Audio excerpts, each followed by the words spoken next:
গতকালকে আমরা দেখেছি সেই আপনার শাহবাগ থানার ভেতরে ঢুকে এবি জোবাইর এবং মোসাদ্দেককে পুলিশের সামনে তাদের পিটানো হলো। এরা ছিল জুলাই যোদ্ধা, যাদের ওসিলাই নতুন দেশ পাইলাম, আজকে তাদেরকে পিটানো হচ্ছে। আমাদের দেশে একটা কথা আছে, কার ওসিলাই সিন্নি খাইলে মোল্লা চিনলা না। স্বরাষ্ট্রমন্ত্রী সালাউদ্দিন সাহেব বলে যে ডক্টর ইউনূস ছিল মবের রাজা, আমরা আর কোনো মব হতে দেব না। এখন প্রশ্ন করতে চাই, থানার ভেতরে ঢুকে ছাত্রদেরকে পিটানো হচ্ছে, এটা কি মব নয়? উনি সংসদে দাঁড়িয়ে স্বরাষ্ট্রমন্ত্রী আইনের ব্যাখ্যা দেয়, সংবিধানের ব্যাখ্যা দেয়, জুলাই সনদের ব্যাখ্যা দেয়, কিন্তু উনি স্বরাষ্ট্রমন্ত্রী এখন পর্যন্ত দেশের ভেতরে শান্তি কায়েম করতে পারে নাই। আজকে এগুলো মব আপনারা কি বলতেছেন? জুলাই যোদ্ধাদের ধরে ধরে পিটানো হচ্ছে। এই জন্য তো ছেলেপেলে মিছিল করতেছে যে গুপ্ত বলিস কাদেরকে, তুই ছিলি লন্ডনে। আমাদের বলতেছি গুপ্ত, তোরা ছিলি লন্ডনে। আমরা এটা চাইনি। দেশের মাননীয় প্রধানমন্ত্রী তাকে রহমানকে বলা হচ্ছে গুপ্ত বলিস কাদেরকে, তুই ছিলি লন্ডনে। এখন প্রধানমন্ত্রী একটা সম্মান আছে না নাই? কিন্তু তাকে ছেলেপেলে তুই বলে মিছিল করতেছে। এর কারণ কি? মাননীয় প্রধানমন্ত্রী যদি গুপ্ত বলে সমাবেশে বক্তব্য না দিত, ছাত্ররা এইভাবে তার বিরুদ্ধে মিছিল করতো না। আরবিতে প্রবাদ বাক্য আছে, কামা তাদিনু তুদান, যেমন কর্ম তেমন ফল, মানে ঢেল মারলে পাটকেল খাওয়া লাগবে। আপনি দেশের সম্মানিত মানুষ, সবচেয়ে সম্মানিত লোক, আপনার মুখ থেকে এমন অগ্রহণযোগ্য এমন নিম্নমানের ভাষা জাতি কখনো আশা করে না। আজকে দেশের মধ্যে সংকট, মানুষেরা বিপদের মধ্যে পড়েছে।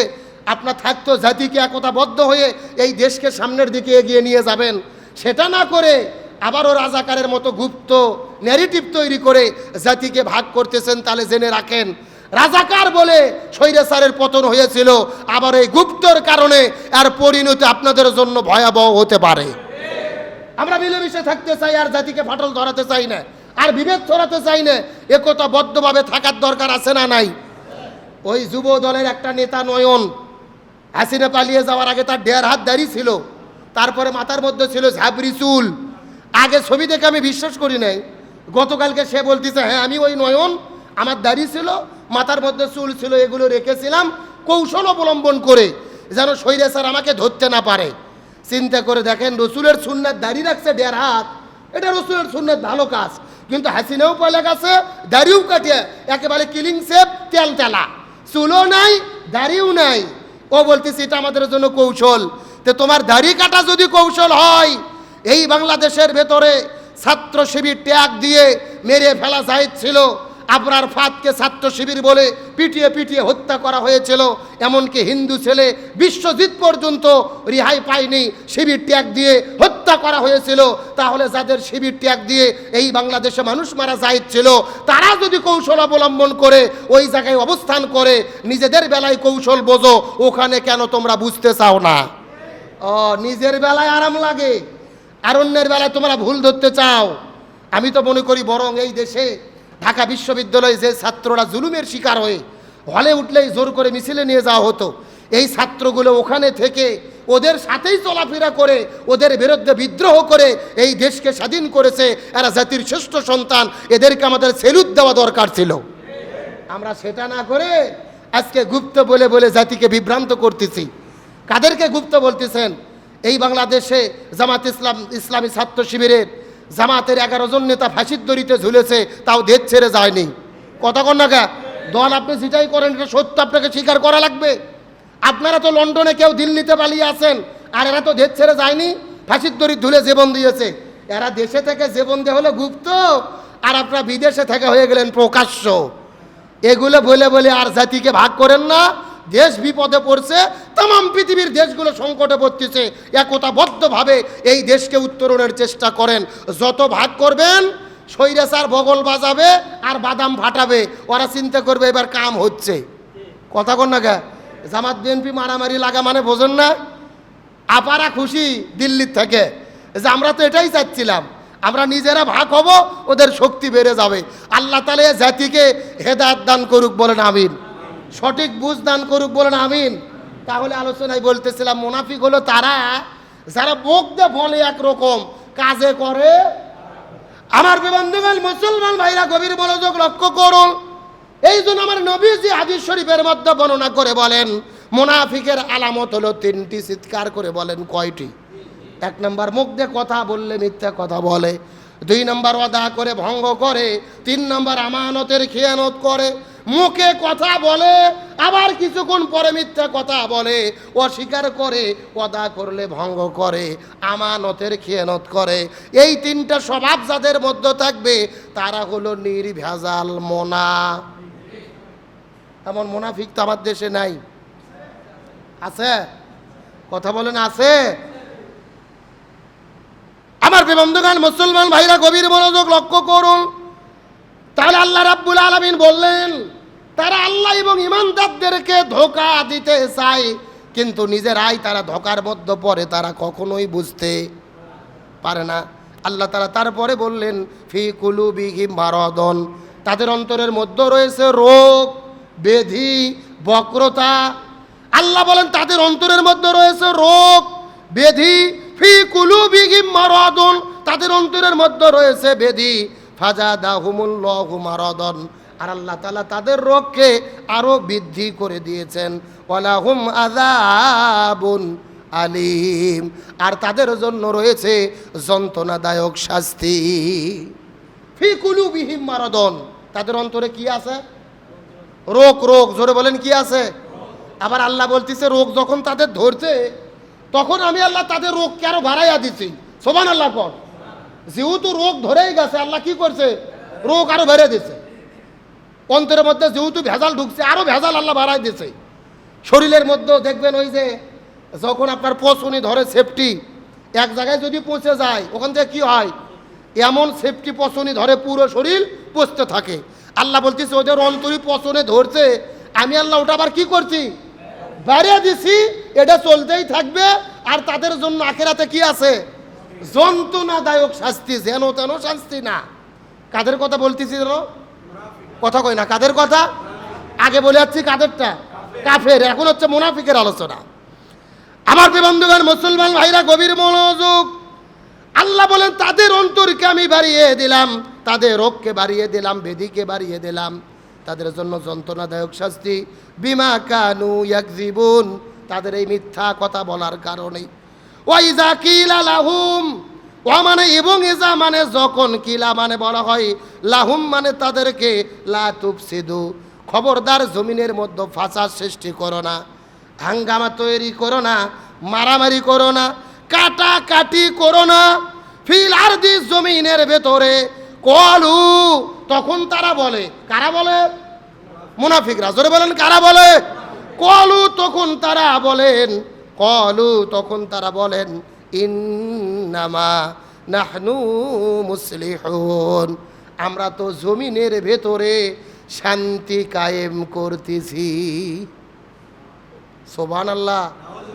ওরা করিচ্ছে কি? ফাসাদ, ঝগড়া, রক কাটতিছে, পায়ের গোড়ালি কাটতিছে। ওদের বলা হচ্ছে এগুলো করো না, ওরা বলতেছে শান্তি কায়েম করতেছে আমরা। মুনাফিক কারা চেনা যায়? এ কথা বল না, কে চেনা যায় না? আল্লাহ বললো তোমরা ঝগড়া করো না, বিবাদ করো না, মারামারি করো না, কাটাকাটি করো না। তখন ওরা কি বলে? আমরা জমিনে শান্তি কায়েম করতেছি। এরম সন্ত্রাস চাঁদাবাজ আমাদের দেশের মধ্যে নাই। এ কথা বলে নাই? গত একদিন আগে সেই চট্টগ্রাম সিটি কলেজে ছাত্র শিবিরের এক ভাইকে সন্ত্রাসীরা ধরে পায়ের একেবারে পুরো গোড়ালি কেটে ফেলেছে। আগে বলা হতো যে শিবির রক কাটে, আর এখন দেখা যাচ্ছে যে ছাত্রদল পায়ের গোড়ালি কাটে। কথা কন না কে? সবাই এমন না, তবে কারু কারু কারণে পুরো দলের দুর্নাম হয়। একেবারে পায়ের গোড়ালি কেটে ফেলেছেন। গতকাল পাবনায় হামলা, আবার সেই গতকাল শাহবাগে থানার ভেতরে ঢুকে মোসাদ্দেক আর এবি জোবাইরকে ধরে পিটানো হলো। ঝগড়া বিবাদ করতেছে, বিশ্ববিদ্যালয়ের ক্যাম্পাসগুলো আবার জোর করে দখলের চেষ্টা করতেছে নিজেদের আধিপত্য বিস্তার করার জন্য। যখন তাদের বলা হয় এগুলো করো না, এগুলো ঝগড়া ফাসাদ করা ভালো না, তখন তারা কি বলে? আমরা শান্তি কায়েমের চেষ্টা করতেছি। আমার বক্তব্য না, কার বক্তব্য? আরো জোরে বলেন। লা তুফসিদু, তোমরা জমিনে ফাসাদ সৃষ্টি করো না। ক্বালু ইন্নামা নাহনু মুসলিহুন, তখন তারা বলে আমরা তো শান্তি কায়েমকারী, আমরা শান্তিকামী, এই জমিনে শান্তি কায়েম করতে চাই। এগুলো কাদের গুণ বলেন তো? আর একটু জোরে বলেন। আলা ইন্নাহুম হুমুল মুফসিদুন। আল্লাহর কোরআন বললেন আর তারা জমিনের মধ্যে ফাসাদ সৃষ্টি করে, ঝগড়া বিবাদ সৃষ্টি করে, অশান্তি সৃষ্টি করে। ওয়ালাকিন লা ইয়াশউরুন, কিন্তু নিজেরাই তারা বুঝতে পারে। তারা নিজেরা অশান্তি করে, ফাসাদ করে, কিন্তু নিজেরা সেটা তারা বুঝতে পারে না। আল্লাহ রাব্বুল আলামিন তারপরে বললেন, ওই ও মানে এবং ইজা মানে যখন কিলা লাহুম, তাদেরকে বলা হয় আমিনু, আল্লাহর প্রতি ঈমান আনো, কামা আমানান নাস, যেমন করে মানুষের আল্লাহর প্রতি ঈমান আনয়ন করেছে, নবী রাসূল ঈমান আনয়ন করেছে, সাহাবীরা ঈমান আনয়ন করেছে, ঠিক একই রকম ভাবেই তোমরাও ঈমান গ্রহণ করো। কলু, তখন তারা বলে, আনুমিনু, আমরা কি ঈমান আনবো, কামা আমানাস সুফাহা, যেই রকম ভাবে নির্বোধেরা আল্লাহর প্রতি ঈমান এনেছে। নাউজুবিল্লাহ বলেন।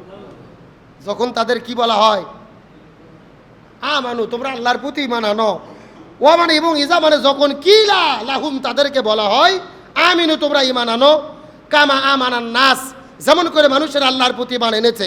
কলু, তখন তারা বলে, আনুমিনু কামা আমানাস সুফাহা, আমরা কি নির্বোধদের মতো ঈমান আনবো? তার মানে আমরা যারা ঈমান এনেছে আমরা নির্বোধ, আমরা বুঝি না, আমরা গাদা, আমরা মূর্খ। ওরা বলতেছে আমরা কি ওদের মতো ঈমান আনবো? আলা ইন্নাহুম হুমুস সুফাহা, আল্লাহ বলতেছে আসলে ওরাই নির্বোধ। সুবহানাল্লাহ কর। ওরা আমাদের বলতেছে নির্বোধ, আর আল্লাহ বলতেছে ওরা কি, ওরা নিজেরাই নির্বোধ।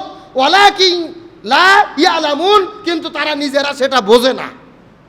ওরা নিজেরা যে গাধা, নিজেরা বোকা, নিজেরা নির্বোধ, এটা তারা কি করে না, বুঝতে পারে না।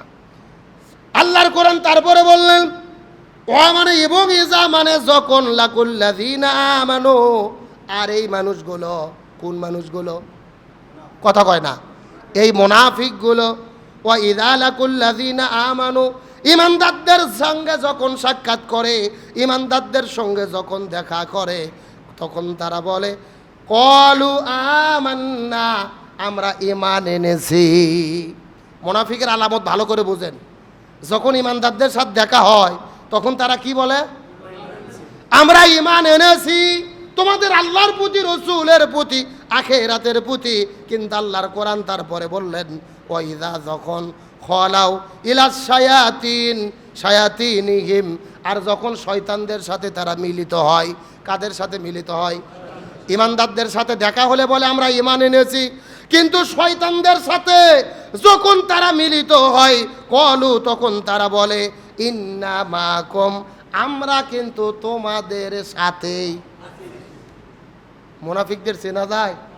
আলেম ওলামা হুজুর দেখলে, দাড়ি টুপিওয়ালা দেখলে কি সুন্দর সালাম দেয়, আসসালামু আলাইকুম। জিবরাইলে খালাতো ভাই বলে, হুজুর আমরা কিন্তু আপনাদের সাথে আছি।